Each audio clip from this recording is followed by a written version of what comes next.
Welcome back to the Bell Rebellion. I'm Esme, and if you've been with me through season 1, you know we've moved from personal stories to something much bigger, educational forecasting and systems analysis. Today we're diving into a pattern I've been tracking that most people haven't noticed yet.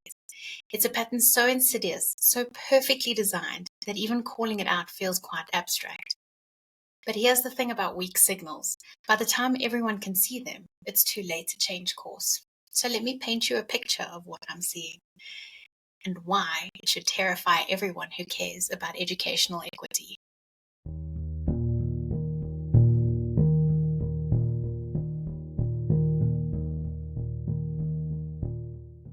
I want you to picture this.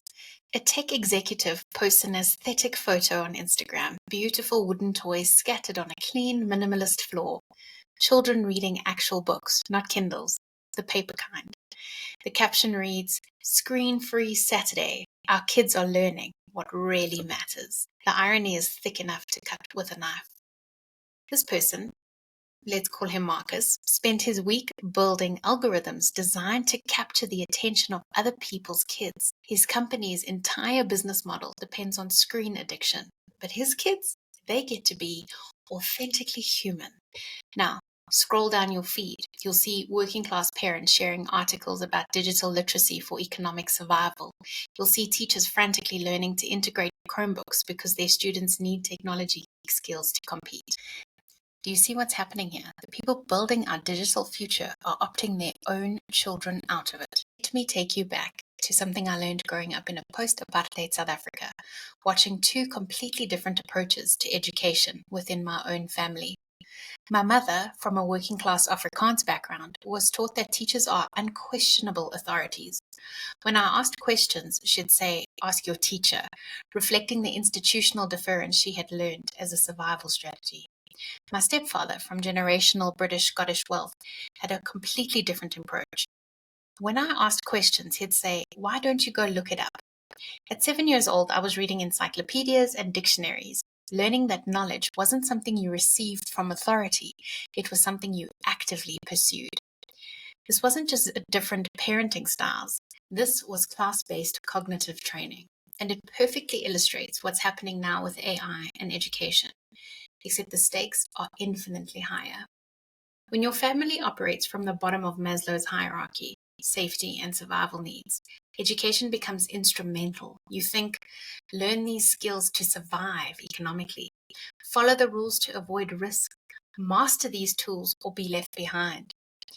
When your family operates from the top of Maslow's hierarchy, self-actualization, education becomes expressive.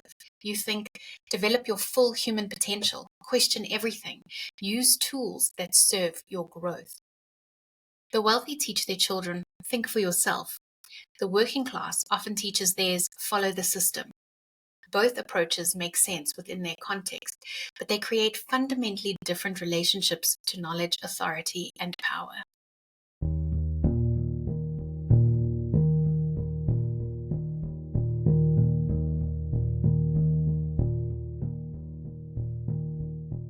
Now here's where it gets really insidious. I've been tracking what I call poor person cosplay among the wealthy, and it's everywhere once you start looking. Minimalist home designs that hide TVs and luxury items, Depression-era aesthetic where plain equals expensive, making bread from scratch, taking activities poor people do from necessity and turning them into lifestyle choices that require significant privilege to sustain. Growing your own vegetables, quitting corporate jobs to homestead, living off the grid or the land. All of these choices require one crucial thing, the economic security to opt out of the competition entirely. And they're performing this on the same social media platforms they're telling everyone else are essential for economic survival. It's Marie Antoinette saying, "Let them eat cake," except now it's "let them learn coding while our children learn to be human beings."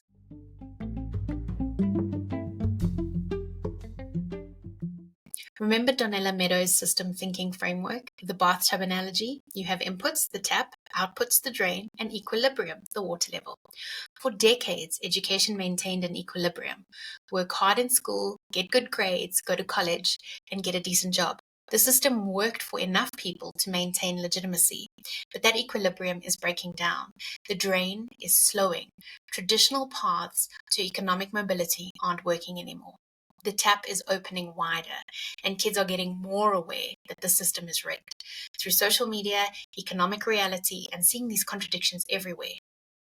And when I look at the data coming out of schools, students are more depressed and apathetic than ever, apparently unable to read and write, completely disengaged. Everyone's blaming TikTok and screens. But what if that's not the real problem? What if kids are having a completely rational response to an irrational system? When a kid uses AI to write an essay, instead of spending 7 hours studying by candlelight because their family can't afford electricity or have access to electricity, we call it cheating. When a working class student asks, why does this matter, and can't get a real answer, we call them disrespectful. And when kids reject reading Kafka, but can easily process information through captions, videos, and multimedia, we call them illiterate. But what if they're just being logical? They're unconsciously rejecting a system that demands they perform poverty while the wealthy opt out entirely. They're picking up on their parents' economic stress. They're sensing that the traditional work hard, get better grades narrative feels like a lie when they see massive wealth inequality everywhere. The kids aren't broken. The system is.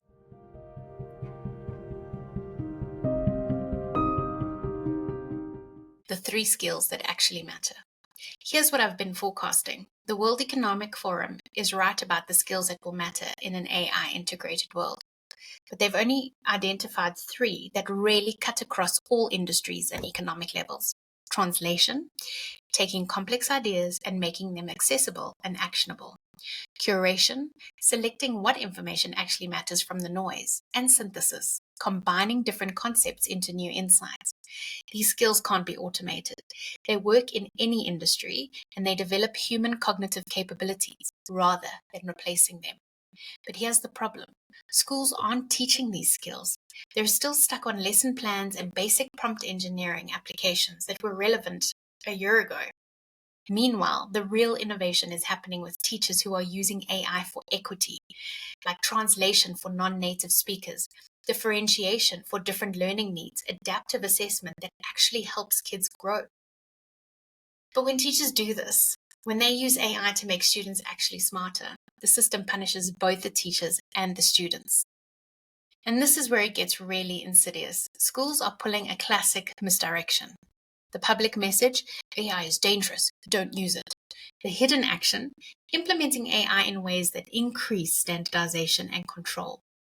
The real goal, train kids to use AI as a compliance tool rather than a thinking amplifier. They want students to use AI the way factory workers use machines as directed, not creatively.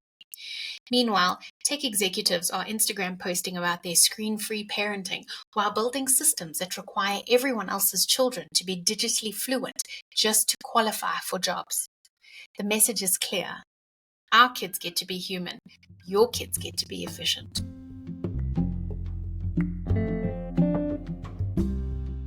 As I'm tracking the landscape, I see 3 main players in AI and education.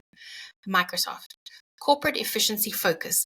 They'll partner with traditional education systems because dinosaurs work with dinosaurs. They're interested in making the current system more efficient, not transforming it. Google, the wild card. They've always had that 90s kid energy, a bit rough around the edges, grungy, authentic. There's potential for real disruption here. And then there's Anthropic. This is who I'm watching most closely.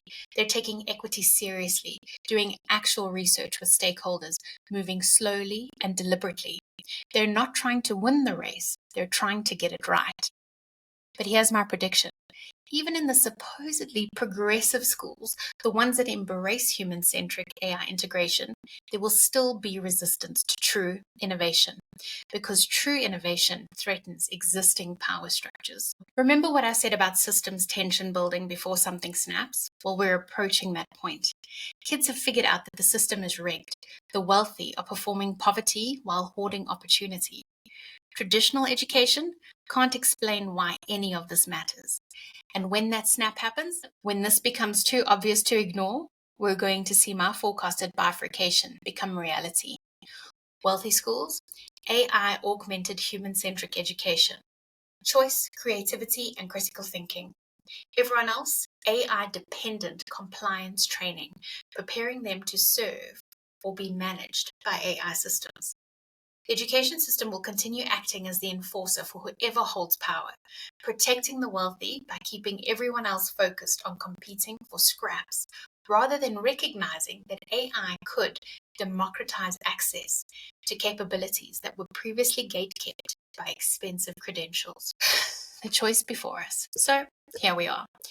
We can continue accepting this new form of educational apartheid, where wealthy kids get to be fully human, while working class kids get efficiently trained. Or we can reject the false choice entirely. What if we demanded educational approaches that refuse to sacrifice human development for technological skills, or technological literacy for human flourishing? What if we used AI to level the playing field instead of reinforcing existing inequalities? What if we taught translation, curation, and synthesis to every child, regardless of their family's economic status? The tech elites have shown us their hand. They know technology alone isn't enough for a meaningful life. The question is, why are they trying to convince everyone else that it is? This is the work we're doing here on the Bell Rebellion. We're not just critiquing what's broken, we're revealing the systematic logic behind it and forecasting what comes next. Because once you see the pattern, you can't unsee it. And once you understand how the system actually works, you can start building something different. Next time, we'll dive deeper into this bifurcation I've been forecasting, the 3 phases of educational transformation, and where we are right now in that timeline.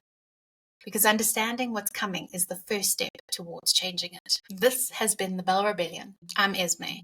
Thank you for joining me in seeing beyond the misdirection. Until next time, keep questioning, keep forecasting, and remember, the future belongs to those who can spot the patterns everyone else is missing.